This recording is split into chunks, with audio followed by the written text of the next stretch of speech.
नमस्कार। पुनः स्वागत है आपका। मैं किंशुक शर्मा प्राज्ञ इंस्टीट्यूट ऑनलाइन क्लासेस प्लेटफॉर्म से। पहचान बनने जा रही है गुणवत्ता की, पहचान बनने जा रही है एग्ज़ाम ओरिएंटेड टीचिंग की। आज से हम लोग नए एपिसोड्स लेकर आपके लिए आए हैं इंडियन हिस्ट्री के। भारतीय इतिहास आप लोग बेहतर जानते हो, कंपटीशन कोई सा भी हो, यदि नेशनल लेवल के एग्ज़ाम हैं, यूपी पीएससी हैं या वेरियस पीएससीज हैं, राजस्थान के भी कई कॉम्पिटिशन्स हैं, तो आप लोग जानते हैं कि जो जनरल सामान्य ज्ञान विज्ञान वाला जो हिस्सा होता है उसमें भारतीय इतिहास महत्वपूर्ण भूमिका अदा करता है।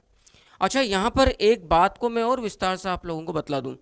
आप प्राचीन भारत, मध्यकालीन भारत को पढ़ लें, लेकिन ज़्यादातर जो प्रश्न बनते हैं वो भारत के स्वतंत्रता आंदोलन से भारतीय जो इतिहास का जो आधुनिक हिस्सा है, ब्रिटिश जो पीरियड है, वहाँ से बनता है। लेकिन इसका मतलब कदापि यह नहीं हो सकता कि हम सीधा राष्ट्रीय आंदोलन या नेशनल मूवमेंट को ही आरंभ करें। हमें हड़प्पा सभ्यता, जो एग्ज़ाम की जो नीड है, जो सिलेबस की जो रिक्वायरमेंट है, हमें टॉपिक टू टॉपिक बात करनी होती है। तो आज से मैं जो पहला अध्याय है आपके, आज से जो मैं आपके पहला अध्याय है, और ये पहला अध्याय है आपका हड़प्पा सभ्यता, जिसको आप सिंधु घाटी सभ्यता भी कहते हैं, आरंभ करने जा रहा हूँ। मुख्य तौर पर ये सभी परीक्षाओं के लिहाज से काफ़ी महत्वपूर्ण है। हम लोगों ने प्रयास किया है कि आप लोगों को नोट्स भी यहाँ पर स्लाइड्स के ज़रिए मिल जाए, तो थोड़ा सा ये एक फिर ऑनलाइन क्लासेस में इस प्लेटफॉर्म पर एक सुविधाजनक मामला है। कई बार स्टूडेंट्स को राइटिंग, हैंड राइटिंग ठीक से समझ में नहीं आ पाती कि टीचर ने या शिक्षक ने बोर्ड पर क्या मेंशन किया, क्या पेन डाउन किया। तमाम चीज़ों को लेकर हम लोग बार बार अपने भी एक्सपीरियंसेस होते हैं, आपके जिस प्रकार से खट्टे मीठे अनुभव होते हैं। आइएगा सीधा स्टार्ट करते हैं। पुनः मैं आप सभी लोगों का स्वागत करता हूं। हड़प्पा सभ्यता, ये हड़प्पा सभ्यता को यदि हम नामकरण के तौर पर देखें तो इस सभ्यता को जनरली लोग बाग कहते हैं इंडस वैली सिविलाइजेशन या सिंधु घाटी सभ्यता, लेकिन वास्तव में तकनीकी तौर पर इस सभ्यता का सही नामकरण होगा हड़प्पा सभ्यता। समझने का प्रयास करते हैं एक मैप के जरिए इस संपूर्ण अध्याय को, कि इस अध्याय की रिक्वायरमेंट आपके सामने असल में क्या है और किस प्रकार से हम इस अध्याय को बखूबी समझ सकते हैं। उत्तर पश्चिमी यदि भारत की बात की जाए तो वहाँ पर यह सभ्यता आपको पाई जाती है। हम चाहे स्लाइड्स के जरिए आप लोगों को पढ़ाएं या कोई भी जरिया हो, लेकिन जब तक इंटरेक्शन नहीं होगा आपके और हमारे बीच में समझाने का, समझने का, बोर्ड राइटिंग का, यानी कि जो बोर्ड पर जो लेखन कार्य होता है उसका, तब तक आपको बहुत अच्छे से समझ में आएगा भी नहीं। इसके लिए सबसे पहले भारत के नक्शे को देखिएगा और भारत का जो नॉर्दर्न वेस्टर्न जो फ्रंट है, जो उत्तर पश्चिमी सीमांत का जो प्रदेश है, आप उसे समझिएगा। उसके बाद आपको ये अध्याय बखूबी समझ में आएगा। तो ये आपका एक नक्शा मैं ले रहा हूँ भारत का।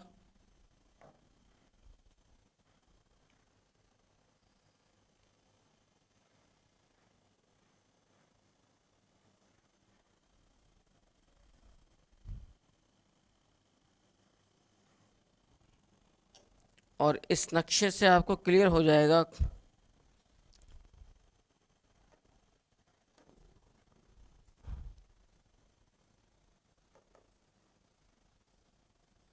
ये बलूचिस्तान वाला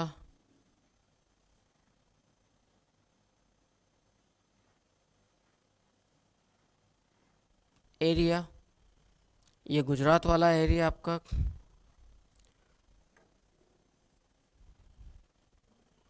आप लोग जानते हैं कि कुछ नदियां यदि अपन लें तो ये गंगा, यमुना, ये नदियां आपके कृष्णा, कावेरी, नर्मदा, ताप्ती, ये दिल्ली के आसपास के इलाके से सरस्वती, और फिर यहाँ पर कई प्रकार की वेरियस जो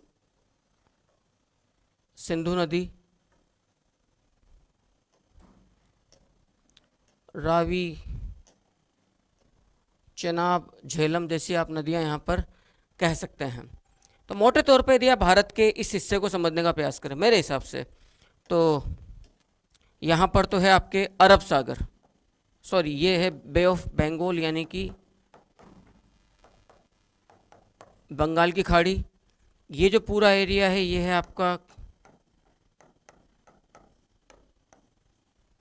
अरब सागर, ठीक है जी। ये आपके गंगेटिक रिवर, ये यमुना, और ये जो रायचूर जो दोआब है अपना, कृष्णा कावेरी तुंगभद्रा वाला जो एरिया है, नर्मदा ताप्ती, ये नदी सरस्वती, और ये आपके है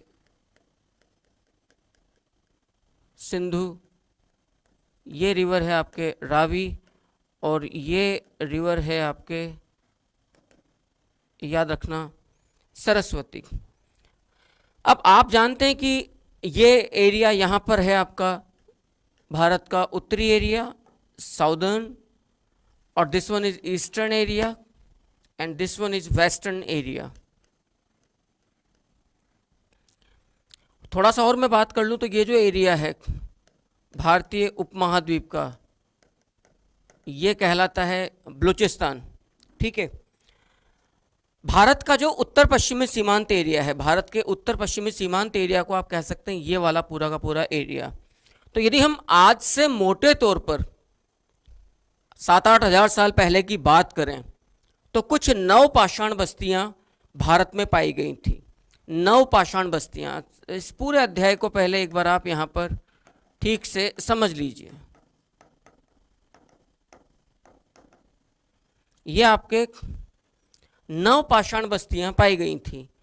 नवपाषाण बस्तियों का मतलब है जबकि मानव ने पशुपालन करना सीख लिया है, मानव ने कृषि कार्य करना सीख लिया है। मानव ने नवपाषाण बस्तियों में पशुपालन, कृषि, निश्चित तौर पर मृदभांड पहले ही बन चुके हैं। मानव अग्नि का एवं पहिए का आविष्कार भी कर चुका है। कुल मिलाकर इन सब चीज़ों के द्वारा आप समझ सकते हैं कि मानव ने अपने जीवन की यात्रा आरंभ करते हुए ग्रामीण कृषक बस्तियों का निर्माण करना आरंभ कर दिया था। क्योंकि जैसे खेती है, पशुपालन है, मृदभांडों का निर्माण कर रहे हो, कच्ची ईंटों के बने हुए घर पाए जा रहे हैं जिनके आसपास कई जगह पर, कुछ जगह पर आपको कच्ची ईंटों की चारदीवारी भी प्राप्त हो रही। तो ये असल में एक प्रकार के जीवन का स्थायित्व, जिसे आप ग्रामीण या कृषक आधार कहते हैं, वो है। और ये तमाम तरह की जो बस्तियां थी, इस तरह की जो बस्तियां थी वो आपको पाई जा रही हैं इस वाले एरिया में। ये जो पूरा का पूरा एरिया है जिसको आपने उत्तर पश्चिमी सीमांत एरिया बोला है, यहाँ पर आपको इस तरह की तमाम बस्तियां प्राप्त हो रही हैं, जिनमें कुछ बस्तियां बेहद महत्वपूर्ण हैं। आप कह सकते हैं बलूचिस्तान में यहाँ पर मेहरगढ़, जलीलपुर, गुमला, रहमान ढेरी, और इन्हीं बस्तियों, नवपाषाण बस्तियों के स्तरों पर आगे जाकर जिसको आप भारत की प्रथम नगरीय सभ्यता या हड़प्पा सभ्यता कहते हैं, वो प्राप्त हो रही है। तो ये तो चूंकि कृषक बस्तियां थी, और हमने जो हड़प्पा सभ्यता की बात आपके सामने आरंभ की है वो हड़प्पा सभ्यता असल में नगरीय सभ्यता है। तो the first urban civilisation of India is in entire across the Indian sub continent, भारतीय उपमहाद्वीप में, उसे कहा गया है हड़प्पा सिविलाइजेशन, हड़प्पा सभ्यता। हड़प्पा सभ्यता का जो नामकरण है, बेसिकली वो नामकरण आपके सामने आता है सिंधु घाटी सभ्यता। उसकी वजह भी मैं आपको बतला दूं। इसका जो पहला जो स्तर खोजा गया था हड़प्पा का, इस बात को याद रखिएगा, जो पहला स्तर खोजा गया था हड़प्पा का वो था रावी नदी के तट पर। रावी नदी के तट पर हड़प्पा। और दूसरा जो स्थल खोजा गया था वो था सिंधु नदी के तट पर 1922 ईस्वी में मोहनजोदड़ो। याद रखना, सिंधी भाषा में, जिसको हम गलत उच्चारण, इसका रॉन्ग प्रोनाउंसिएशन करते हैं, Mohenjodaro. Mohenjodaro is not A correct pronunciation, उच्चारण।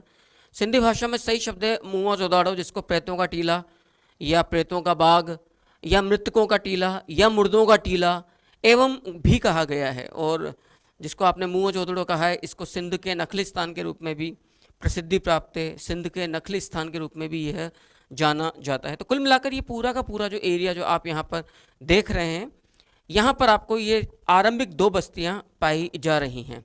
आरंभिक 2 बस्तियाँ, इनमें एक हड़प्पा हो गया और एक मोहनजोदड़ो हो गया। अच्छा, एक इतिहासकार हैं स्टुअर्ट पिगट, ये भी आपको याद रखना है।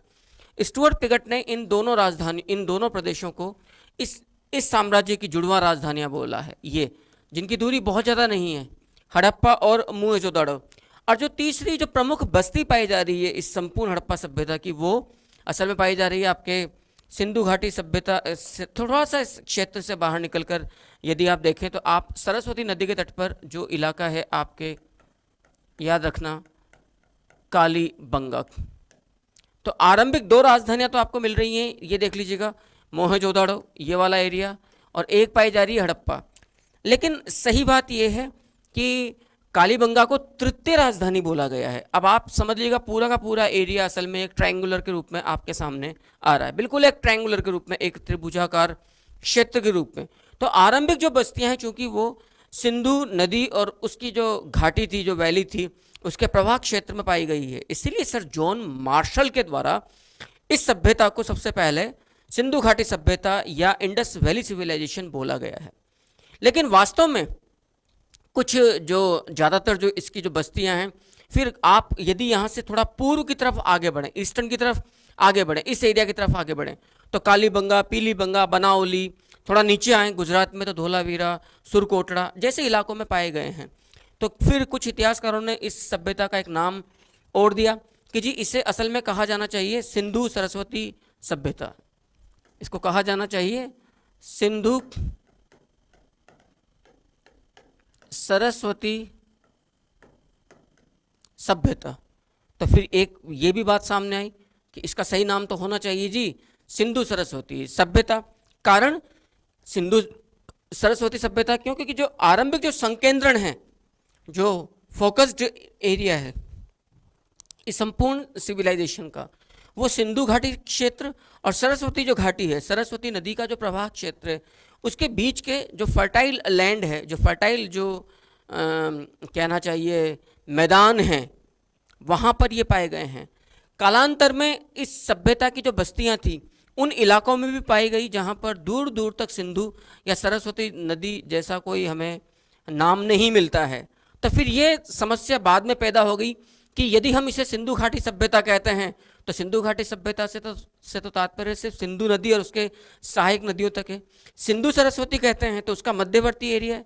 लेकिन जो उत्खनित स्थल पाए गए इस संपूर्ण सभ्यता के, वो तो वहाँ तक पाए गए हैं जहाँ पर सिंधु और सरस्वती का कोई मतलब ही नहीं है।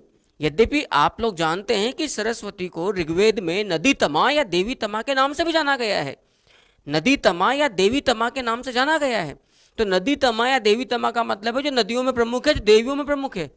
और सरस्वती नदी को तो आपने आगे जाकर विद्या की देवी के रूप में प्रतिष्ठित किया है। ऋग्वेद की जो अधिकांश ऋचाएं हैं वो सरस्वती नदी की उपात्यकाओं, सरस्वती नदी के किनारे पर बैठकर ही ऋषि मुनियों ने लिखी है, जो देव ज्ञान है। लेकिन बहरहाल हम जो बात कर रहे हैं वो तो पहले का एक मामला है। तो इस सभ्यता के जो आपको पुरातात्विक स्थल पाए गए हैं वो कहाँ कहाँ से पाए गए हैं, एक देखिएगा। मेरठ में पाए गए हैं, याद रखना, आलमगीरपुर से,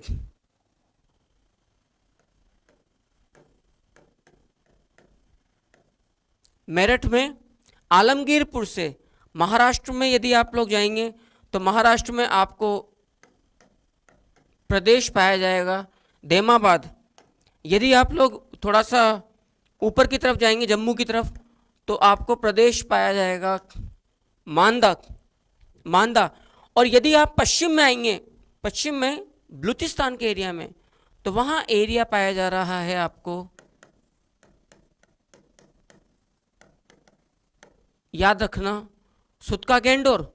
तो मोटे तौर पर यदि आप देखें तो इस सभ्यता का प्रवाह क्षेत्र आप कहाँ से कहाँ तक देख रहे हैं। इस बात को आप लोग अब यहाँ पर बड़े ही नफासत से समझ लीजिएगा। आप उत्तर में जम्मू में मांदा, दक्षिण में महाराष्ट्र में देमाबाद, पूरब में मेरठ में गंगा का जो प्रवाह क्षेत्र वहाँ आलमगीरपुर, और फिर बलूचिस्तान में बिल्कुल पश्चिम में सुतका गेंडोर। तो आप लोग अंदाजा लगाइएगा, संपूर्ण वैश्विक सभ्यताओं में सबसे अधिक एरिया, सबसे अधिक क्षेत्रफल यदि किसी सभ्यता का है तो वो आपकी हड़प्पा सभ्यता है। 13,000 से अधिक बस्तियां 1 लाख वर्ग किलोमीटर के क्षेत्रफल में यहां से आपको पाई गई है।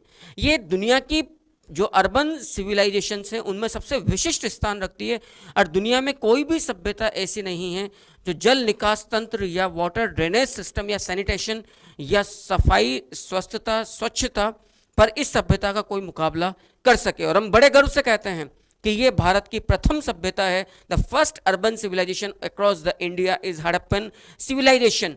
टेक्निकली यदि आप इसे इंडस वैली सिविलाइजेशन कहते हैं तो वो सही नहीं होगा, और इसलिए सही नहीं होगा क्योंकि इस सभ्यता के जो अधिकांश जो क्षेत्र हैं वो सिंधु घाटी से बाहर के क्षेत्र में मेरठ तक पाए गए हैं, जहां पर सिंधु सरस्वती नहीं है। मांदा जम्मू में पाए गए जहां पर सिंधु सरस्वती नदी नहीं है। देमाबाद महाराष्ट्र में पाए गए, सुतका गैंडोर बलूचिस्तान में पाए गए हैं। अतः इस सभ्यता को इस सभ्यता के प्रथम उत्खनित स्थल, the first excavated site of the Harappan civilisation is Harappa. तो इस सभ्यता का जो प्रथम उत्खनित स्थल था जिसको हमने कहा है हड़प्पा। हड़प्पा कहाँ पाया गया है? पाकिस्तान के पंजाब में मोंटगोमरी जिले के अंदर रावी नदी के तट पर। तो प्रथम उत्खनित स्थल के आधार पर ही इस सभ्यता का नामकरण आपको प्राप्त होता है हड़प्पा सभ्यता। यद्यपि मैं यहाँ पर आपको बता दूं कि इस सभ्यता को सिंधु घाटी सभ्यता सर जॉन मार्शल के द्वारा बोला गया है। स्टुअर्ट पिगट नामक जो एक इतिहासकार हैं, स्टुअर्ट पिगट, उन्होंने तो हड़प्पा और मोहनजोदड़ो को इस सभ्यता का 2 जुड़वा राजधानियां बोला, जबकि तृतीय राजधानी डॉक्टर दशरथ शर्मा के द्वारा बोला गया है। अपने राजस्थान से जो सभ्यता प्राप्त होती है कांस्य युगीन हड़प्पा सभ्यता, वो है कालीबंगा। यह भी याद रखना, इस सभ्यता के निर्माता किसको माना गया है? इस सभ्यता के निर्माता बेसिकली माना गया है द्रविड़ या भूमध्य सागरीय लोगों को। द्रविड़ या भूमध्य सागरीय लोगों को इस सभ्यता के निर्माता माना गया है। इनको मेडिटेरियन लोग भी हम लोग कहते हैं। एक बात तो द्रविड़ या भूमध्य सागरीय लोग हो गए। इस सभ्यता पर सबसे अधिक प्रकाश वर्तमान में 2 उत्खनित स्थलों से प्राप्त हुआ है। हरियाणा के अंदर याद रखना, भिडराना एवं राखीगढ़ी। इस बात को भी आप लोगों को याद रखना पड़ेगा। भिडराना एवं राखीगढ़ी, बहुत अच्छे से इस संपूर्ण बात को आपको समझना होगा, इस संपूर्ण बात को आपको देखना होगा बेहद अच्छे से। भिडराना एवं राखीगढ़ी की बात कर दी जाए आप लोगों के लिए तो आपको यहाँ पर जो मूल बात है समझने वाली वो क्या है? भिडराना एवं राखीगढ़ी बेसिकली आपको हरियाणा से प्राप्त हो रहे हैं। संपूर्ण भारतीय उपमहाद्वीप में सबसे ज़्यादा प्रकाश जो पड़ा है वो भिडराना से पड़ा है। जिला फतेहाबाद से संपूर्ण भारतीय उपमहाद्वीप का सर्वाधिक विस्तृत हड़प्पाई स्थल यदि कोई है तो वो आपका भिडराना है, सबसे बड़ा। हड़प्पा, मोहनजोदड़ो और ये लोथल, धोलावीरा सब इसके पीछे आ गए हैं। सब कुछ इसके अभी नया एक्सकावेशन है, नई खुदाई हुई है। और राखीगढ़ी से तो एक बड़ा प्रकाश और पड़ा है। राखीगढ़ी से प्रकाश पड़ा है कि राखीगढ़ी से जो यहाँ पर स्केलेटन्स पाए गए हैं उससे ये प्रकाश पड़ा है कि जो आर्य भाषाई जो लोग थे जिनको हम वैदिक सभ्यता के निर्माता कहते हैं, वो भारत के बाहर से नहीं आए थे किसी विदेशी आक्रमणकारी के रूप में। वो बेसिकली मूल निवासी हैं यहाँ के। तो जो जीन बाहर के लोगों का पाया गया वो जीन यहाँ पर नहीं है। ये राखीगढ़ी के उत्खनन से प्राप्त होता है। तो ये संपूर्ण जो एरिया है इससे आप समझ सकते हैं कि हड़प्पा सभ्यता का विकास, हड़प्पा सभ्यता का उत्थान, हड़प्पा सभ्यता का मतलब जो मैच्योर जो पीरियड है, जो मैच्योर जो काल है वो किस एरिया में, जिसको आपने कहा आप लोग यहाँ पर बहुत अच्छे से समझ सकते हैं। इट्स एरिया NWPF, ये एरिया है भारत में NWPF। NWPF का मतलब क्या होता है? नॉर्दर्न वेस्टर्न प्रोविंस फ्रंटियर, यानी कि उत्तरी पश्चिमी सीमांत प्रांत। जो अब आप यहाँ पर मोटे तौर पर इस बात को समझ सकते हैं कि इसका प्रसार क्षेत्र भी आपके सामने आ गया है। और अब हमें इस चैप्टर को पूरी तौर पर खोलकर देखना है। मैं उम्मीद करता हूँ कि इस मैप के जरिए, इस मैपिंग जो मैंने फंक्शन जो कार्य किया है, नक्शे का कार्य, इसके जरिए आपने इस सभ्यता को बखूबी समझ लिया। मैं थोड़ा सा स्क्रीन से वाइड हो जाता हूँ ताकि आप लोग इस नक्शे को एक बार ठीक से समझ सकें। और चूंकि जो लगभग 200 स्थल हैं इस सभ्यता के, वो आपको कहाँ से पाए गए हैं? गुजरात से। इस गुजरात में कुछ प्रमुख स्थल हैं आपके, जैसे आप यहाँ पे कह सकते हैं बिल्कुल अरब अरब सागर के तट पर लोथल एक एरिया पाया गया, यहाँ से धोला वीरा एक पाया गया है, सुरकोटड़ा। और आप लोगों को मालूम है कि दुनिया का जो प्राचीनतम जो बंदरगाह है वो कौन सा है? लोथल है। लोथल से आपको सबसे बड़ा भवन भी पाया गया है डॉकयार्ड या बंदरगाह के रूप में, जहाँ से आप अरब सागर के लिए माल की ढुलाई करते थे ताकि ये बलूचिस्तान और मकरान तट जो है कराची का, उसके नीचे नीचे वाला जो एरिया है, ये वाला एरिया आप मैं मैप के जरिए थोड़ा सा और आपके सामने क्लियर कर दूं ताकि आपको समझने में, ये जो एरिया गुजरात का जो नीचे का जो एरिया है, कराची मकरान तट बलूचिस्तान तक होकर ये फिर ये यहाँ पर पहुँचता था जिसको कहा गया है दिलुमन। और ये एरिया है आपके ईरान का। उस ज़माने में ईरान की जो सभ्यता थी वो थी असल में मेसोपोटामियाई सभ्यता।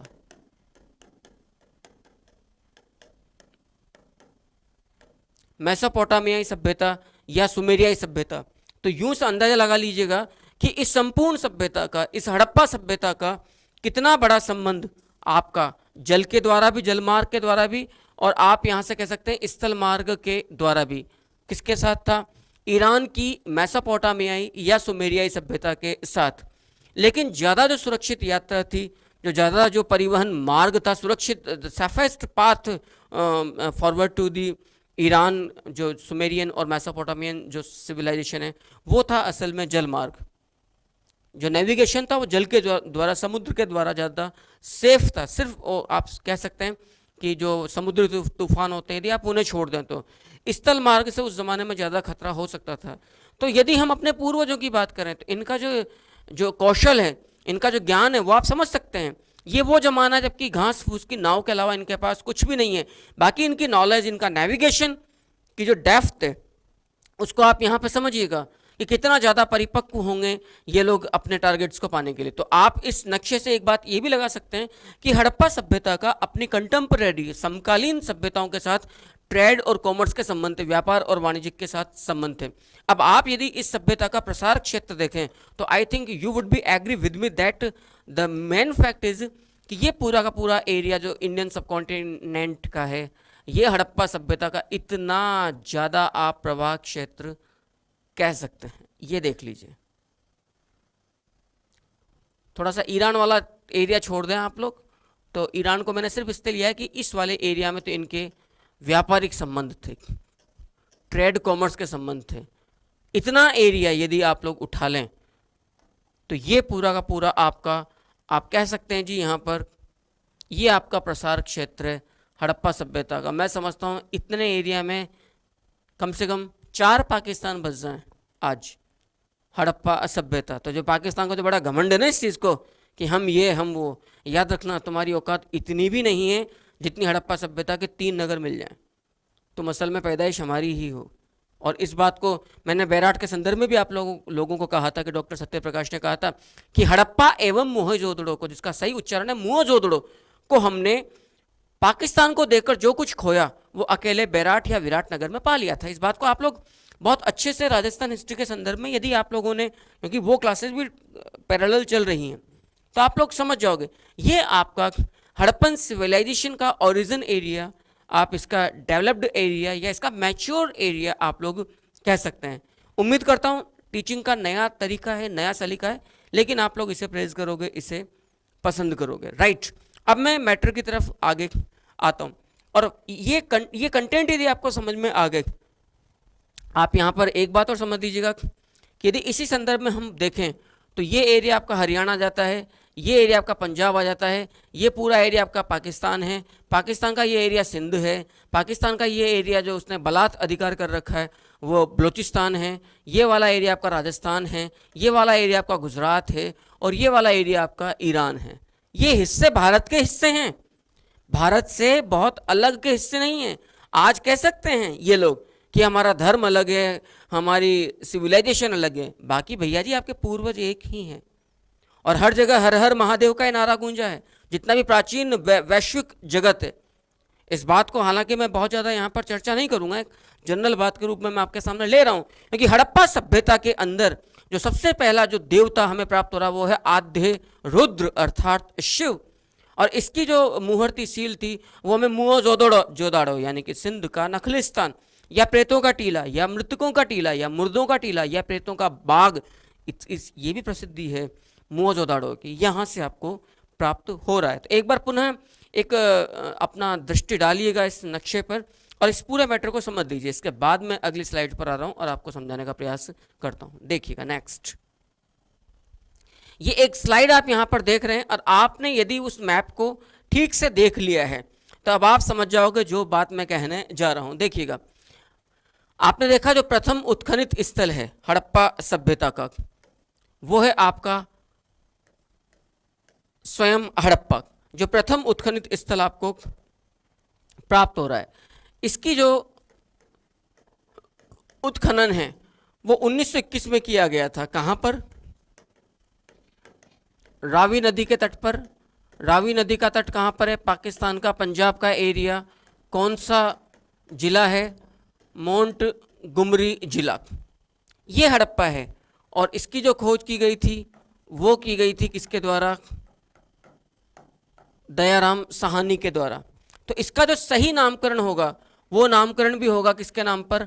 हड़प्पा के नाम पर। क्योंकि यद्यपि मैंने यहाँ पर कहा है कि सर्वप्रथम जॉन मार्शल ने इसको नाम दिया सिंधु घाटी सभ्यता, इस बात को समझ लीजिएगा।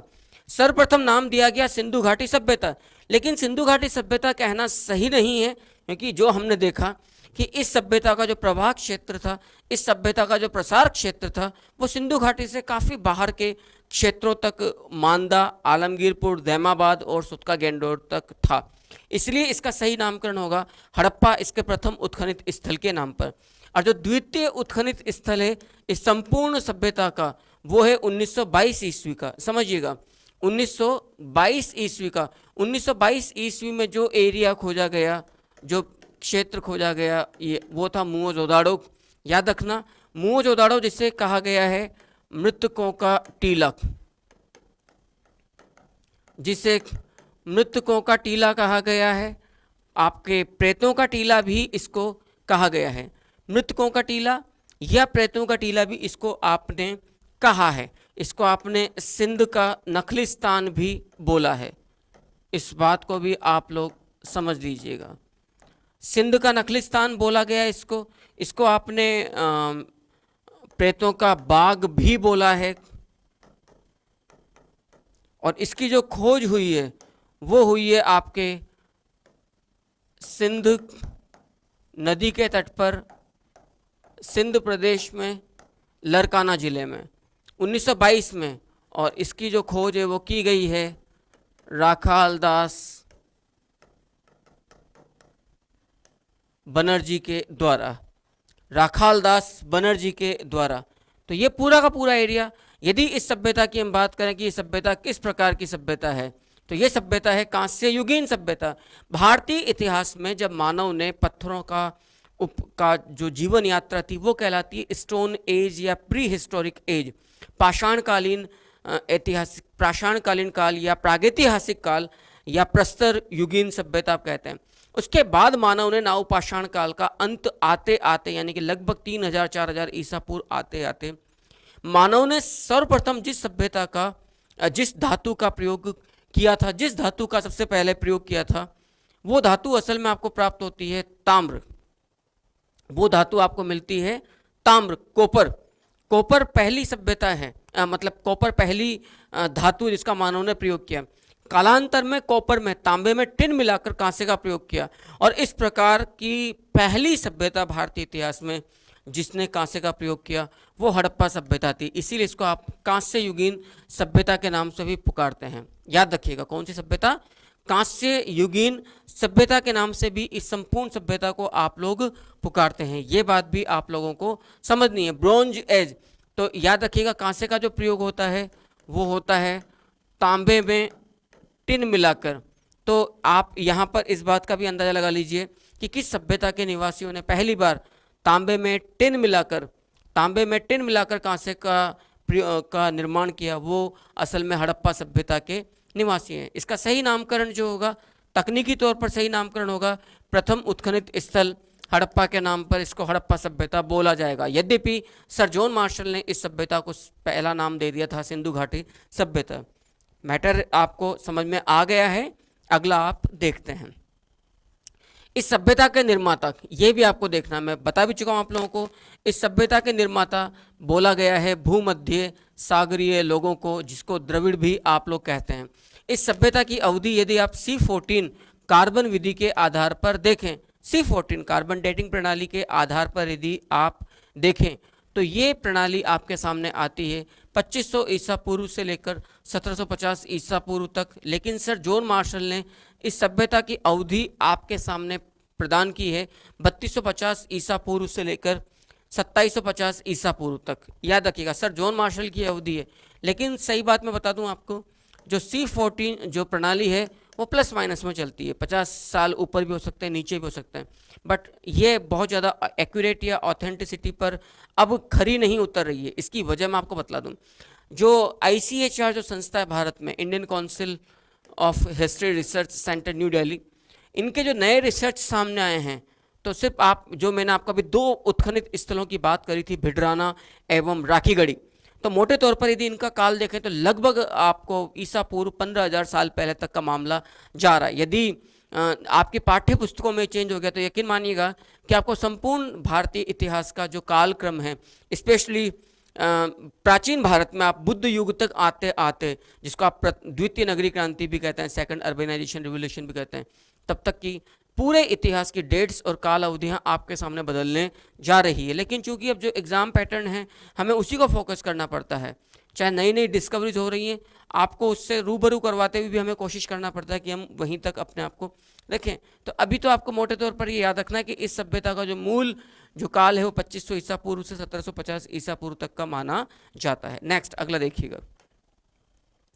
जो प्रमुख उत्खनित स्थल आपको यहाँ से प्राप्त हुए आप जानते हैं, इनमें पहला कौन सा है, हड़प्पा और मोहनजोदड़ो। हड़प्पा और मोहनजोदड़ो को आपको यह भी याद रखना है कि एक इतिहासकार जिसका नाम है स्टुअर्ट पिगट, स्टुअर्ट पिगट ने एक ही साम्राज्य की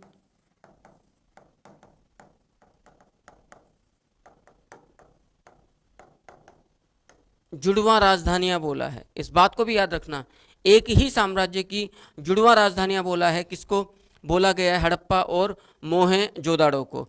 हड़प्पा और मोहनजोदाड़ो, और जो तृतीय राजधानी जो बोला गया है वो बोला गया है कालीबंगा को। हड़प्पा सभ्यता की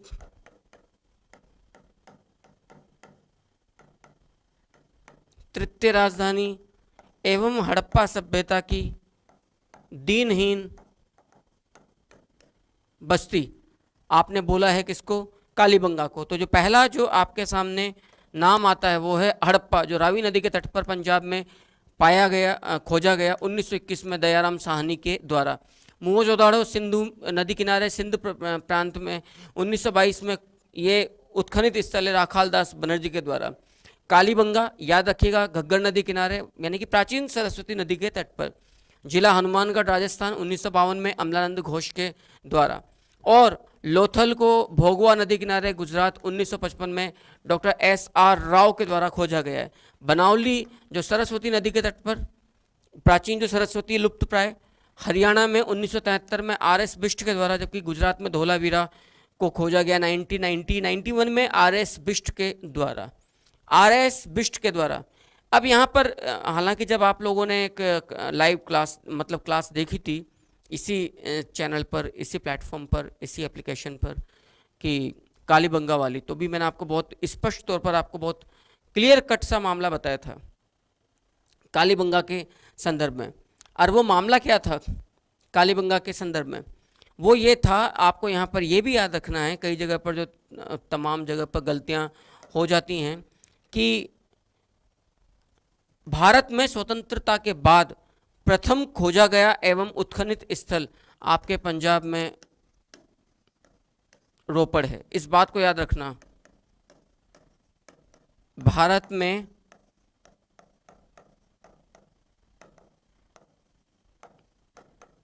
स्वतंत्रता के पश्चात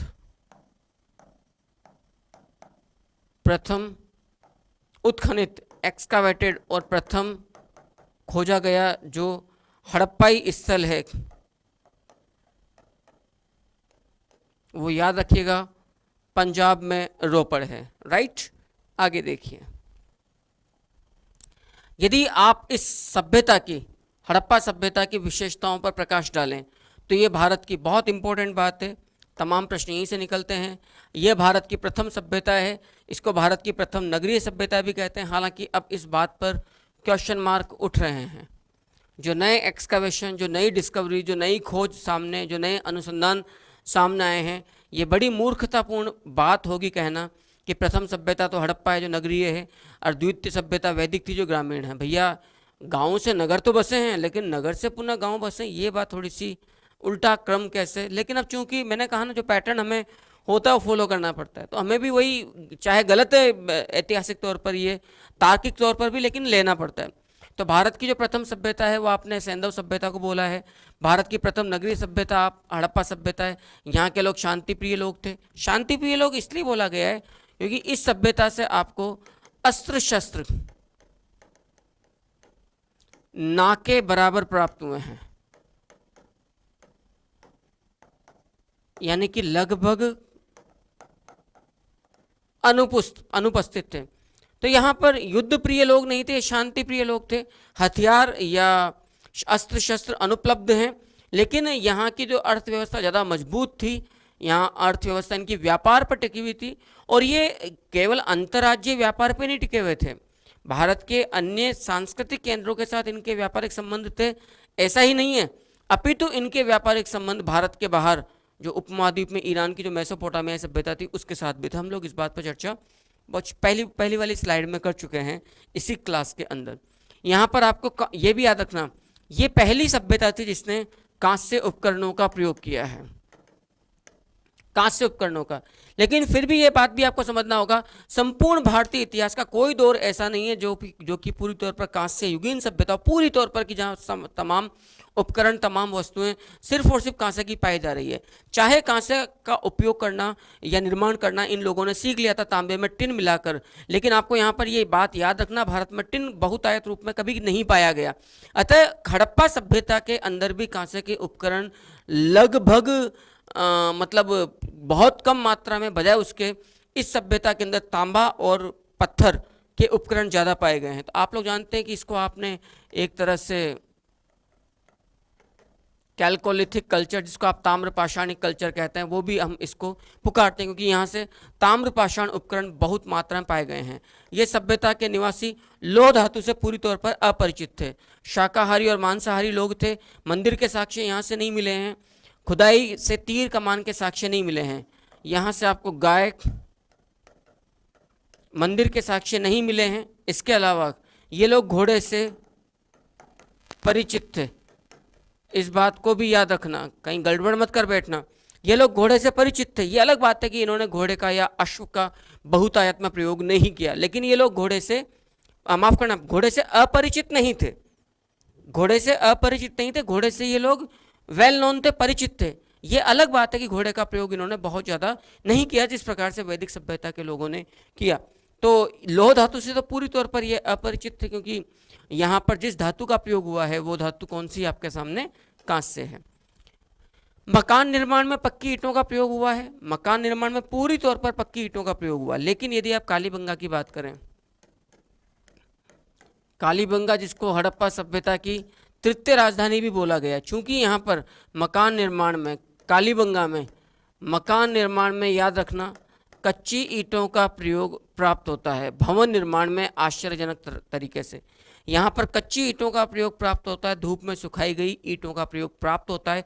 इसीलिए हड़प्पा सभ्यता को, कालीबंगा को हड़प्पा सभ्यता की तृतीय राजधानी बोलने के साथ साथ आपने दीनहीन बस्ती भी पुकारा है, ये बात भी आपको याद रखना है। दूसरी बात, दीनहीन बस्ती कहने का कारण कालीबंगा को एक और है कि इस सभ्यता का जो जल निकास तंत्र था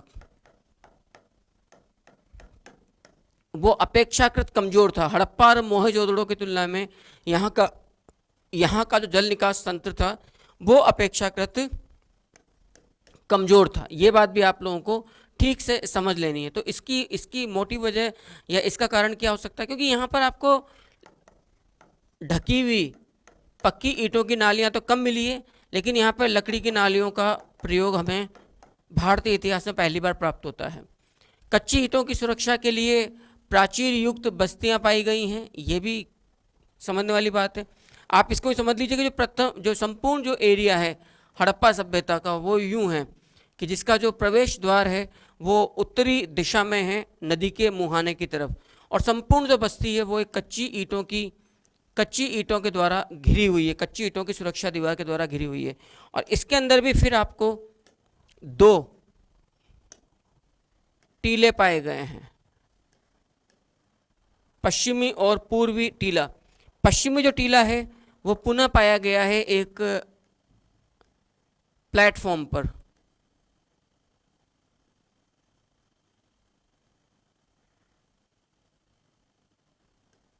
चबूतरे पर। इसको आपने उच्च टीला भी कहा है, और इसकी सुरक्षा के लिए कच्ची ईंटों की एक दीवार चारों तरफ और पाई गई है।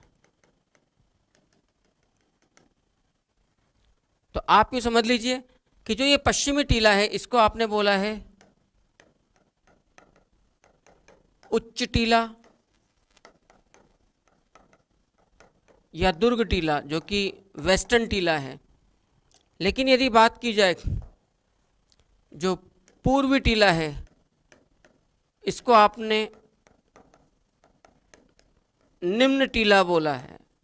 निम्न टीला बोलने की वजह कि जो पश्चिमी टीला है वो एक प्लेटफॉर्म पे बनाया गया, ऊंचाई पर थोड़ा सा लेकर, हाइट लेकर निर्मित किया गया। लेकिन जो पूर्वी टीला है वो बिना किसी चबूतरे के, तो वहाँ सामान्य जनता निवास करती होगी। आप जानते हो संपूर्ण हड़प्पा सभ्यता में कालीबंगा एकमात्र सभ्यता स्थल है जहाँ पर पूर्वी टीले के चारों तरफ भी एक कच्ची ईंटों की सुरक्षा दीवार पुनः पाई गई है। यानी कि दोनों टीले, पूर्वी एवं पश्चिमी टीले, पृथक पृथक कच्ची ईंटों की चार दीवारी या सुरक्षा दीवार से घिरे हुए हैं। ऐसा एकमात्र हड़प्पा स्थल मात्र केवल क्या है, कालीबंगा है। ये बात आप लोग देख चुके थे। सर्वाधिक 200 स्थल जो हैं वो आपको गुजरात से प्राप्त हुए हैं संपूर्ण हड़प्पा सभ्यता के। और स्वतंत्रता के बाद प्रथम खोजा गया, ये खोला नहीं है, खोजा गया एवं उत्खनित जो हड़प्पाई स्थल है, खोजा गया एवं उत्खनित हड़प्पाई स्थल है वो असल में पंजाब में रोपड़ है। एक बात और समझ लीजिएगा, कालीबंगा एकमात्र सभ्यता स्थल है जहां पर, ये बात भी देख लीजिए, दोनों टीले पृथक पृथक कच्ची ईंटों की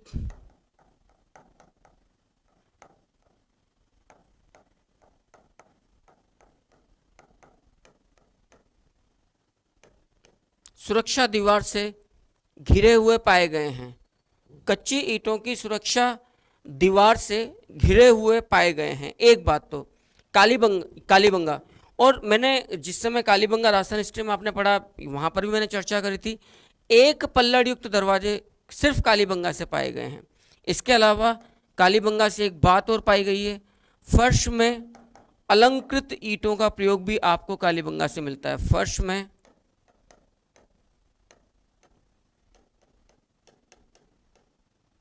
अलंकृत ईंटों का प्रयोग, फर्श में अलंकृत ईंटों का प्रयोग भी हमें कहां से प्राप्त होता है, सिर्फ और सिर्फ कालीबंगा से प्राप्त होता है। तो फर्श में अलंकृत ईंटों का प्रयोग मिल रहा है, ईंटों की सुरक्षा दीवार आपको यहां से प्राप्त हो रही है, दोनों जो टीले हैं उनके चारों तरफ, जबकि ऐसा अन्य हड़प्पाई स्थलों में नहीं मिलता है। एक पल्लड़युक्त दरवाजे पाए गए हैं। आप जानते हैं कि जो दरवाजे होते हैं बेसिकली उनमें, आजकल जो पुराने मकान है उनमें 2 दरवाजे पाए जाते हैं। इस प्रकार से आजकल का जो निर्माण कार्य है वो एक विशिष्ट शैली लिए हुए होता है जहाँ पर सिर्फ एक ही दरवाज़ा पाया जाता है पूरे दरवाजे के अंदर। तो ये बड़ी अनोखी बात है कि आज से 7-8 हज़ार साल पहले भी इस तरह की वास्तु योजना थी भवनों के अंदर कि दरवाज़ा एक ही पल्ला पाया गया है, जिस प्रकार से आजकल जो मॉडर्न कंस्ट्रक्शन है मकानों का उस प्रकार से। तो एक पल्ला एक दरवाज़ा हमें मात्र कहाँ से प्राप्त हुआ है, कालीबंगा से। ये समाज असल में मात्र सत्तात्मक समाज है, ध्यान रखिएगा, मात्र सत्तात्मक समाज है। मात्र सत्तात्मक समाज का मतलब जहाँ पे मुखिया माता है, क्योंकि यहाँ से आपको नग्न स्त्री मृण मूर्तियाँ, जिनको आपने मात्र देवी गॉडेस कहा गया है, वो पुरुष प्रतिमाओं की तुलना में अधिक पाई गई है। यानी कि संपूर्ण हड़प्पा सभ्यता की एक खास बात है, याद रखिएगा। यहाँ का जो पवित्र पशु है वो असल में वृषभ या सांड है। चूंकि यहाँ पर कालीबंगा में मतलब हड़प्पा सभ्यता में, संपूर्ण हड़प्पा सभ्यता में जो प्रतिमाएं पाई गई हैं, जो प्रस्तर पत्थर की या प्रतिमाएं पाई गई हैं या धातु की, मिट्टी की, उनमें पुरुष प्रतिमाएं तो कम हैं, स्त्री प्रतिमाएं, वो भी बिल्कुल नेकेड न्यूड नग्न प्रतिमाएं ज़्यादा हैं। इसीलिए ये अनुमान लगाया गया कि संपूर्ण सत्ता माताओं के पास, स्त्रियों के पास रहती होंगी, सत्ता का केंद्र। इसीलिए इसको, इस समाज को आपने मात्र सत्तात्मक समाज भी कहा है, ये बात याद रखना। तो एक क्वेश्चन आ सकता है कि हड़प्पा सभ्यता का समाज असल में किस तरह का था। तो यहाँ पर आपको ये बात को समझना होगा, ये समाज पूरी तौर पर आपके सामने मात्र सत्तात्मक था, यानी कि मुखिया यहाँ पर कौन थी, माता थी। नेक्स्ट देखिएगा, हम लोग बहुत विस्तार से जो मैप लेकर देखा था कि इस सभ्यता के जो व्यापारिक संबंध थे, जो वाणिज्यिक संबंध थे, वो किसके साथ थे, मेसोपोटामिया या सुमेरियाई सभ्यता के साथ थे। कालीबंगा एकमात्र हड़प्पाई सभ्यता स्थल है जहाँ पर दुर्ग एवं नगर क्षेत्र पूर्वी निम्न टीला और दुर्ग पश्चिमी टीला दोनों पृथक पृथक रक्षा प्राचीर से घिरे हुए हैं। ये बात भी आप लोगों ने देख ली थी। ये तो वो छोटी सी बात हमने शुरुआत में देख लिया था कि यदि इस सभ्यता का की जो दो विशेषताओं की आप बात करें, तो पहली विशेषता तो आती है कि यहाँ की नगर आवासीय योजना, और दूसरी विशेषता यहाँ की आती है यहाँ का जल निकास तंत्र। नगर आवासीय योजना कैसा है कि संपूर्ण नगर, याद रखना, संपूर्ण नगर आपके चेस बोर्ड की तरह कटा हुआ है, संपूर्ण नगर।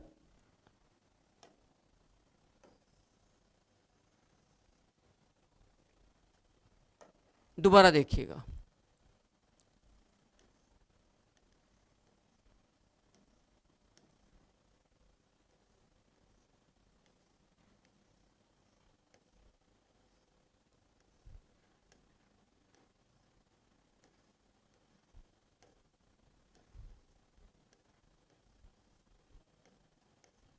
संपूर्ण नगर इस प्रकार से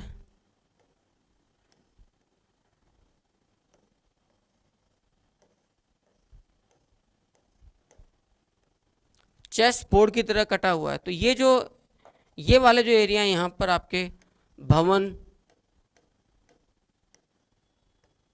पाए गए हैं, आप अब यूं अंदाजा लगा लीजिए। और बीच बीच में आपके ये जो एरिया है यहाँ पर गलियाँ पाई गई हैं। और एक खास बात, संपूर्ण जो सड़कें हैं, इस संपूर्ण सभ्यता की जो सड़कें हैं, वो सड़कें आपको समानांतर काट रही हैं, एक दूसरे के साथ बिल्कुल पैरेलल काट रहे हैं, जैसे ब्लॉक्स होते हैं चेस बोर्ड के ऊपर, इस प्रकार से प्रत्येक मकान 2 या 3 मुहानों पर प्राप्त हो रहा है। और एक खास बात, संपूर्ण हड़प्पा सभ्यता की एक बड़ी अनोखी विशेषता है और उसे आपको समझना होगा। ये विशेषता क्या है? ये विशेषता है कि दरवाजे एवं मकान की खिड़कियां वो मुख्य राजमार्ग की तरफ ना खुलकर गलियों की तरफ खुल रही हैं। यानी कि मुख्य राजमार्ग, ये आपका जो एरिया है, ये एरिया आपका, ये वाला एरिया आपका मुख्य राजमार्ग है, यूँ समझ लीजिए। तो मकानों की जो दरवाजे और जो खिड़कियां हैं वो मुख्य राजमार्ग की ओर नहीं खुल रही है, अपितु गलियों की तरफ खुल रही है, जो मैंने जो ब्लैक करके बताया है। तो संपूर्ण हड़प्पा सभ्यता के अंदर धोलावीरा को यदि आप लोग छोड़ दें तो यहाँ पर जो मकानों के जो दरवाजे और खिड़कियाँ हैं वो मुख्य राजमार्ग की तरफ ना खुलकर मात्र गलियों की तरफ हमें खुली भी प्राप्त होती है। इसका प्रसार क्षेत्र देख लीजिए, ऊपर उत्तर में मांदा जम्मू और मेरठ में आलमगीरपुर, महाराष्ट्र में दक्षिण में देमाबाद और पश्चिम में बलूचिस्तान में सुतका गैंडोर तक ये सभ्यता पाई गई है। मैं उम्मीद करता हूँ कि पूरा मैटर आप लोगों को ठीक से समझ में आ गया है। यदि हम इस सभ्यता के प्राप्ति, इस मतलब वस्तुओं की बात करें कि इस संपूर्ण सभ्यता से प्रमुख वस्तुएं कौन कौन सी प्राप्त हुई, जहाँ से जनरली प्रश्न आपके सामने आता है, तो वो एक इम्पॉर्टेंट फैक्ट है, उसे देख लीजिएगा। देखिएगा, कांस्य दर्पण जो है, कांसे का दर्पण जो है वो आपको हड़प्पा एवं कालीबंगा दोनों से प्राप्त हो रहा है। हाथी दांत की कंघी आपको कालीबंगा से प्राप्त हो रही है। नटराज सी प्रतीत प्रतिमा जॉन मार्शल को हड़प्पा से प्राप्त हो रही है। नटराज आप जानते हो शिव का तांडव रूप है, नृत्यरत तांडव नृत्यरत मुद्रा है जो आपके नटराज है, और वो वैसी दिखने वाली मृण मूर्ति आपको सर जॉन मार्शल को कहाँ से प्राप्त हुई है? हड़प्पा के उत्खनन से प्राप्त हुई है। घोड़े की मृण मूर्ति आपको कालीबंगा, सुरकोटड़ा और लोथल से प्राप्त हो रही है। कुबरदार जो बैल हैं वो आपको मोहनजोदड़ो से प्राप्त हो रहे हैं, याद रखिएगा। कुबरदार बैल आपको मोहनजोदड़ो से प्राप्त हो रहे हैं। दोबारा देख लीजिएगा, कांस्य दर्पण इंपॉर्टेंट है, हाथी दांत की कंघी इंपॉर्टेंट है, नटराज से प्रतीत मृण मूर्ति आपको प्राप्त हो रही है। और ये तीन चीज़ें, कांस्य दर्पण हड़प्पा कालीबंगा, हाथी दांत की कंघी कालीबंगा, नटराज से प्रतीत मृण मूर्ति आपको हड़प्पा से प्राप्त होती है। नेक्स्ट देखिएगा कुछ और महत्वपूर्ण बातें। मृण मूर्ति जिसके गर्भ से एक मिट्टी की मूर्ति प्राप्त हुई है, स्त्री प्रतिमा, जिसके गर्भ से पौधा निकल रहा है, जिसके गर्भ से पौधा निकल रहा है, ये आपको कहाँ से प्राप्त हुआ है? हड़प्पा से। जबकि बाट एवं माप के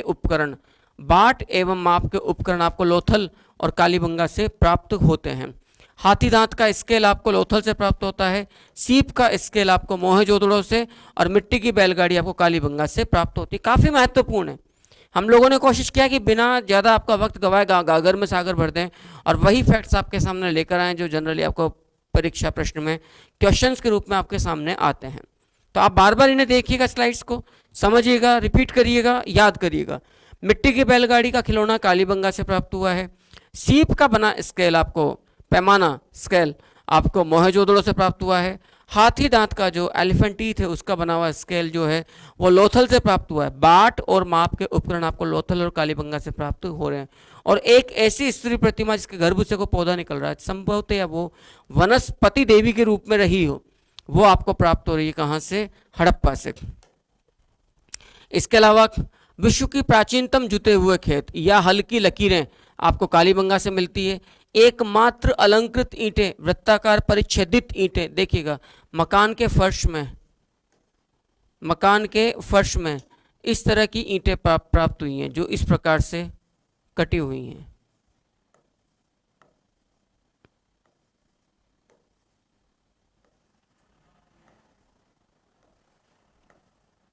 इस प्रकार से आप इसको कहते हैं वृत्ताकार परिच्छेदित। ये देख लीजिए,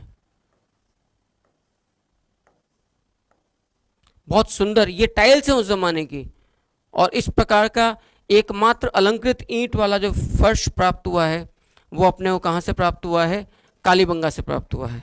नेक्स्ट अगला, लकड़ी की नालियाँ हम देख चुके हैं, कालीबंगा से मिल रही हैं। खेल स्टेडियम आपको धोलावीरा से मिला है। खेल स्टेडियम और जिस पर एक तख्ती सूचना पट्ट लगा हुआ था वो धोलावीरा से प्राप्त हो रहा है। घोड़े की अस्थियां आपको सुरकोटड़ा कहाँ से है? गुजरात से है। सुरकोटड़ा कहाँ से है? गुजरात से है। तो सुरकोटड़ा आपको प्राप्त हो रहा है कहाँ से? गुजरात से, घोड़े की अस्थियां। नेक्स्ट, बकरी की बलि अंकित मुद्रा आपको कालीबंगा से प्राप्त होती है। कालीबंगा से एक ऐसी मुद्रा प्राप्त हुई है जिसमें किसी बकरी की बलि दी जा रही है। सूती वस्त्र में लिपटा उस्तरा कालीबंगा से। सिंध का नकली स्थान हम बोल चुके हैं, मोहनजोदड़ो को बोला गया। मुर्दों का टीला भी मोहनजोदड़ो को बोला गया है। और कांस्य नृत्यांगना, कांसे की बनी नर्तकी की प्रतिमा आपको कहाँ से प्राप्त हो रही है? मोहनजोदड़ो या मोहनजोदड़ो से प्राप्त होती है। आप लोग जानते हैं नग्न प्रतिमा है, बिल्कुल ये कांसे की बनी हुई है और दोनों हाथों में चूड़ियां इसने धारण की हुई है। अगला,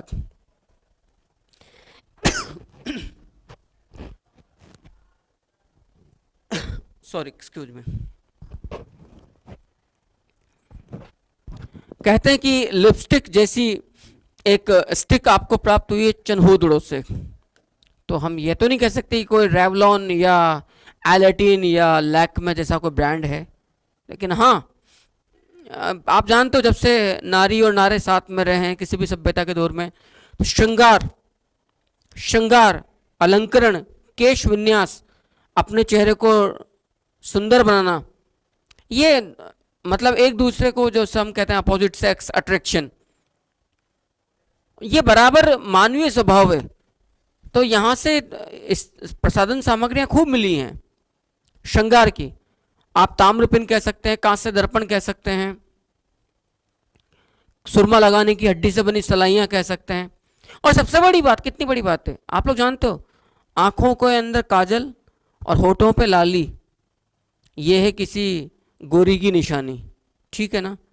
तो एक्चुअली में एक ब्रश टाइप का एक स्टिक प्राप्त हुआ जिसका सिरे पर कुछ रंग लगा हुआ है। तो इतिहासकारों ने यह अनुमान लगाया है कि चनहूदड़ों से ये स्टिक प्राप्त हुई थी, संभवतः इसको लिपस्टिक का नाम दिया गया है। हड्डी की सुरमा लगाने की सलाइयाँ कालीबंगा से मिल रही हैं। कांस्य नृत्यांगना हम देख ही चुके थे, बार अभी रिपीट हुआ है, मोहनजोदड़ो से प्राप्त हुआ है। जबकि ताम्र वृषभ, वृषभ जिसको हमने कहा है सांड, ये हड़प्पा सभ्यता का सबसे पवित्र पशु है। तो ताम्र वृषभ प्रतिमा आपको कालीबंगा से ही मिल रही है। ताम्र वृषभ प्रतिमा आपको कालीबंगा से मिल रही है। जबकि चनहूदड़ों से आपको अलंकृत हाथी का खिलौना मिल रहा है। अलंकृत हाथी का खिलौना, ताम्र वृषभ खिलौना कालीबंगा से। कालीबंगा जो कि तृतीय राजधानी दीनहीन बस्ती बोला गया, याद रखना। संपूर्ण राजस्थान की सबसे प्राचीन धातु प्रतिमा भी यही ताम्र वृषभ है। ये ताम्र वृषभ या सांड, यह भी याद रखना होगा आप लोगों को कि आक्रामक मुद्रा, आक्रामक मुद्रा में स्थित है। क्लियर है, ये मामला समझ में आ गया है बहुत अच्छे से। अगला देखिएगा, पुजारी, एक योगी की ध्यान मुद्रा प्रस्तर प्रतिमा जिसको पुजारी कहा गया है, वो मोहनजोदड़ो से प्राप्त हुई है। जबकि अग्नि वेदिका आपको लोथल, कालीबंगा एवं बनावली से प्राप्त हुई है। लोथल गुजरात जो कि सबसे प्राचीन बंदरगाह है संपूर्ण विश्व का।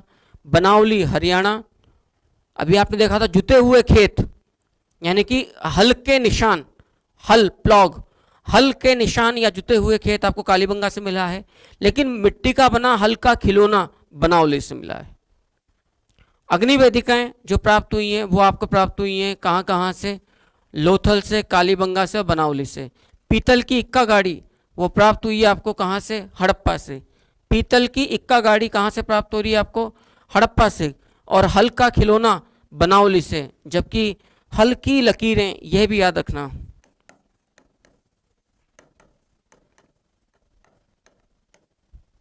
हल की लकीरें जिसको आप कह सकते हैं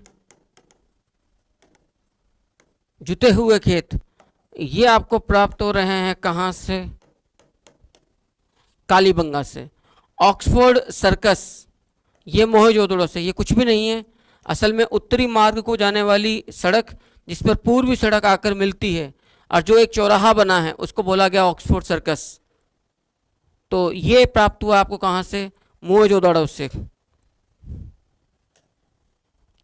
बांध के अवशेष, संपूर्ण हड़प्पा सभ्यता में बांध के अवशेष आपको धोलावीरा एवं मोहनजोदड़ो से प्राप्त हुए। धोलावीरा और मोहनजोदड़ो से प्राप्त हुए। हाथी का कपाल खंड आपको मोहनजोदड़ो से। बेलनाकार मेसोपोटामियाई मुहर आपको कालीबंगा से मिल रही है। याद रखिएगा, बेलनाकार मेसोपोटामियाई मुहर आपको कालीबंगा से मिल रही है। और ये चीज़ें आपको याद रखनी पड़ेंगी, इसकी वजह साफ है, क्योंकि ये चीज़ें प्राप्त हुई तो प्राप्त हुई हैं, इसके पीछे का कोई लॉजिक आप नहीं दे सकते हैं जी क्यों प्राप्त हुई हैं। ठीक है ना जी, किसने चलाई थी? तो ये चीज़ें तो अब आपको कोई चारा नहीं है, इसी रूप में आपको याद रखना पड़ेगा, समझना पड़ेगा। तो यहाँ से आपको हाथी का कपाल खंड प्राप्त हो रहा है। बेलनाकार मेसोपोटामियाई मुहर आपको यहाँ से प्राप्त हो रही है। क्लियर है?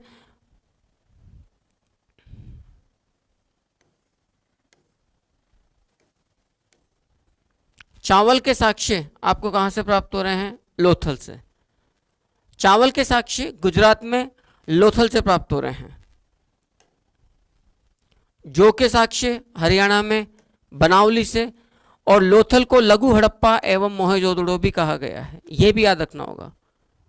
लोथल को लघु हड़प्पा एवं मोहनजोदड़ो भी कहा गया है। लघु हड़प्पा तथा मोहनजोदड़ो लोथल को बोला गया है। कालीबंगा से आपको ग्रिड पैटर्न जाल पद्धति खेती प्राप्त हुई है। क्या मतलब है इसका? एक ही खेत में एक ही समय में दो अलग अलग दिशाओं में दो अलग अलग फसलों का पाया जाना। उत्तर से दक्षिण की ओर एक फसल और पूरब से पश्चिम की ओर दूसरी फसल। तो चूंकि एक ही खेत में उत्तर से दक्षिण की ओर तो कालीबंगा में पाया गया सरसों का दाना, जबकि पूरब से पश्चिम की ओर पाया गया चने का दाना। तो एक खेत में एक ही समय में दो अलग अलग दिशाओं में दो अलग अलग फसलों का पाया जाना, यानी कि जाल तरह की खेती जाल पद्धति खेती भी कहा गया है। नेक्स्ट अगला देखिएगा। एक बड़ी बात है, हड़प्पा सभ्यता की तृतीय राजधानी एवं दीनहीन बस्ती किसे बोला गया? आप लोगों को जानकारी है, कालीबंगा को। दूसरा, सैंधव सभ्यता के भारत में तीन सबसे बड़े नगर कौन कौन से हैं? तो वैसे तो अब आप कहते हैं जी राखीगढ़ी, धोलावीरा एवं कालीबंगा, लेकिन सही बात यह है कि अब एक नया एरिया और आ गया इन सबके पहले, भिडराना। भिडराना कहाँ से? हरियाणा से। याद रखना इस बात को, भिडराना हरियाणा संपूर्ण भारतीय उपमहाद्वीप का सर्वाधिक विस्तृत हड़प्पाई स्थल है जो आपको हरियाणा से प्राप्त हुआ है।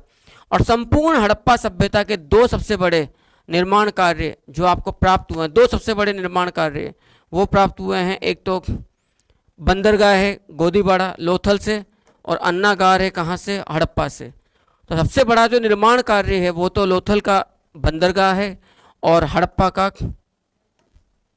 अन्नागार आप कह सकते हैं, हड़प्पा का अन्नागार। आगे अब चूंकि हमने जो पहली जो स्लाइड देखा था, जो हमने पहला जो बोर्ड वर्क देखा था इस क्लास को आरंभ करने से पहले, इन सब पर मैंने काफ़ी विस्तार से वहाँ चर्चा की थी, आपको समझाया था। अब मैं उम्मीद करता हूँ कि अब आपको ज़्यादा दिक्कत नहीं आएगी।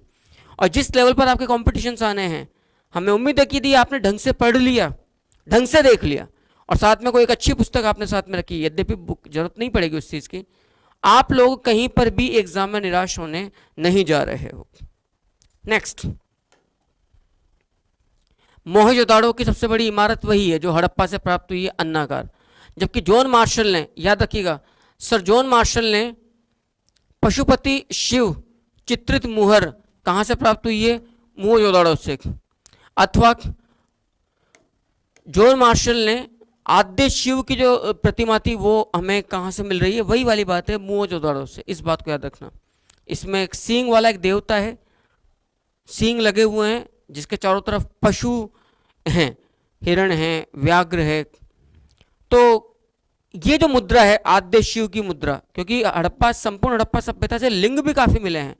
लिंग और योनि छल्य की पूजा, जिसको हम जनन पूजा भी कहते हैं, यानी कि मातृ शक्ति की पूजा, जनन शक्ति की पूजा भी हम कहते हैं।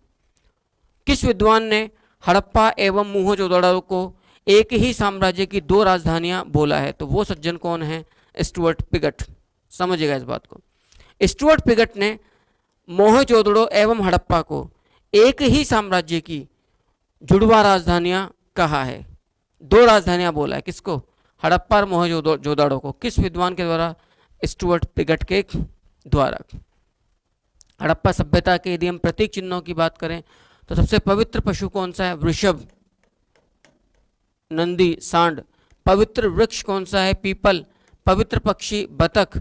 और यहाँ पर हड़प्पा सभ्यता में सर्वाधिक मुहरों पर जो मुद्राएं हैं उन पर सर्वाधिक अंकन किसका पाया गया है? एक सिंगी देवता अथवा पशु का। यह भी आपको याद रखना है, एक सिंगी देवता अथवा पशु का सर्वाधिक अंकन अपने को कहाँ से पाया गया है? ये पाया गया है आपको संपूर्ण हड़प्पा सभ्यता की मुद्राओं से या मुहरों से।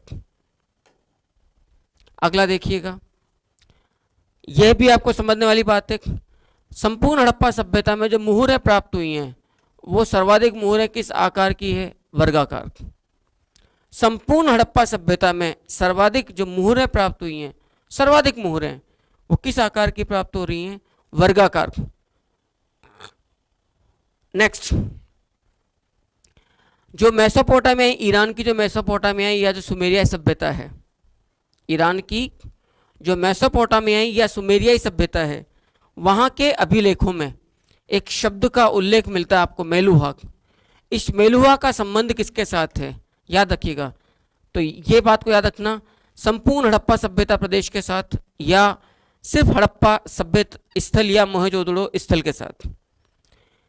ईरान की जो मेसोपोटामियाई या सुमेरियाई सभ्यता है उसमें एक शब्द का उल्लेख मिलता है, मेलुहा। तो मेलुहा शब्द का संकेत किस तरफ है, मेलुहा शब्द का प्रयोग किसके लिए हुआ है, तो याद रखिएगा आइदर संपूर्ण हड़प्पा सभ्यता के लिए या हड़प्पा नगर के लिए या मोहनजोदड़ो नगर के लिए मेलुहा शब्द का प्रयोग मिलता है।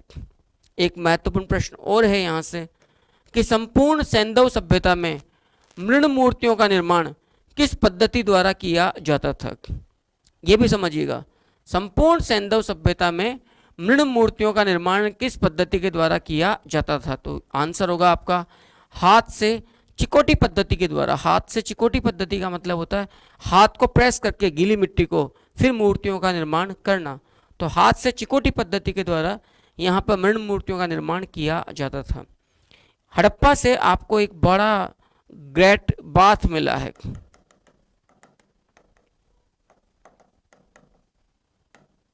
यानी कि विशाल स्नानागार मिला है मोहनजोदड़ो से। किसको, सर जॉन मार्शल को।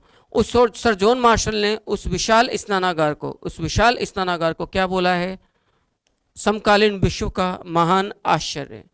समकालीन विश्व का महान आश्चर्य किसको बोला गया है, उस विशाल धार्मिक स्नानागार को, जो कहाँ से प्राप्त हो रहा है आपको, मोहनजोदड़ो से। कहाँ से, मोहनजोदड़ो से ये विशाल धार्मिक स्नानागार आपको प्राप्त होता है। इसके बाद आप लोग देखिएगा कि सैंधव सभ्यता के प्रचलित धार्मिक विश्वासों की बात की जाएगी कि सैंधव सभ्यता में प्रचलित धार्मिक विश्वास क्या क्या थे। तो यहाँ पर शिव पूजा थी, यहाँ से मात्र देवी की पूजा के आपको प्रतीक चिन्ह मिले हैं। अग्नि पूजा, पीपल की पूजा, सूर्य पूजा, लिंग योनि पूजा यानी कि जनन शक्ति के भी आपको यहाँ से साक्ष्य प्राप्त हुए हैं।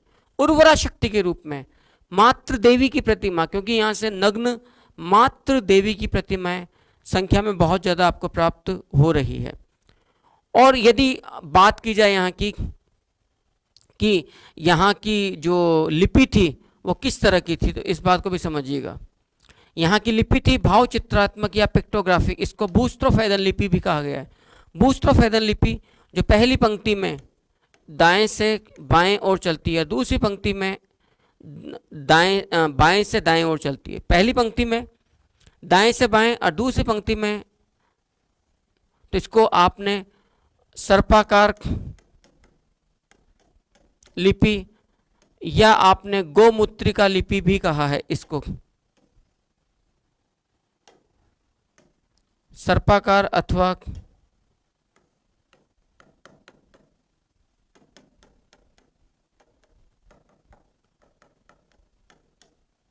गोमुत्रिका लिपि भी आपने इसको कहा है।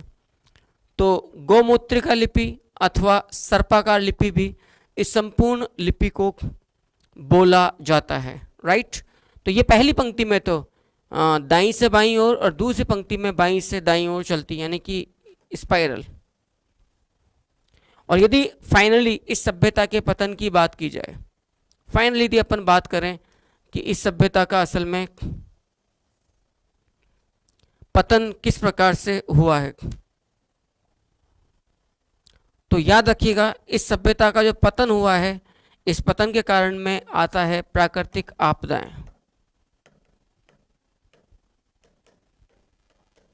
संपूर्ण हड़प्पा सभ्यता का पतन, जिनमें आप कह सकते हैं बाढ़।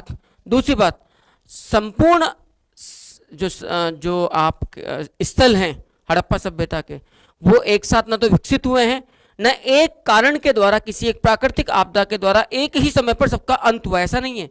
अलग अलग जगह पर अलग अलग फैक्टर्स आ रहे हैं, लेकिन आप कह सकते हैं प्राकृतिक आपदा। जैसे कालीबंगा में भूकंप के साक्ष्य, मोहनजोदड़ो के अंदर बाढ़ के साक्ष्य, तो मे भी कि अकाल पड़ गया हो जिससे कि नदी की धाराएं सूख गई हों, उनका प्रवाह क्षेत्र बदल गया हो, राइट। भूकंप अर्थक्वेक जैसे साक्ष्य आपको कालीबंगा से प्राप्त हुए हैं। तो आप बाढ़ कह सकते हो, अकाल कह सकते हो, और आप भूकंप कह सकते हो। इस प्रकार की प्राकृतिक आपदाओं के द्वारा इस सभ्यता का पूरी तौर पर पतन हुआ है। लेकिन आप जो कई विदेशी इतिहासकारों ने जो इस बात पर प्रकाश डाला है कि इस सभ्यता का पतन किसी विदेशी आक्रमण के द्वारा हुआ है, किसी विदेशी आक्रमण के चलते इस संपूर्ण सभ्यता का पतन हुआ है, यह कहना सिरे से मूर्खता होगी। याद रखना, हड़प्पा सभ्यता के विनाश में कहीं से भी ऐसे साक्ष्य नहीं मिलते हैं कि किसी विदेशी आक्रमणकारी के रूप में आर्य लोग बाहर से आए थे और इस भारतीय सभ्यता का विनाश किया था। यह संपूर्ण हड़प्पा सभ्यता एक चैप्टर के रूप में आज आपके सामने है। आप पढ़िएगा, अपने आप को तैयार करिएगा।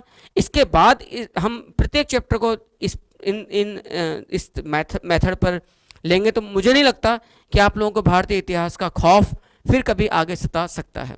इंतजार कीजिए नेक्स्ट क्लास का। वैदिक सभ्यता को हम लोग लेंगे, पूरी एक क्लास में चैप्टर को पूरा करेंगे, ताकि आप लोग यूं ही पढ़ते रहें और आगे बढ़ते रहें और अपने मन का भय मिटाते रहें, असफलताओं को जीत कर सफलता प्राप्त करें। वंदे मातरम।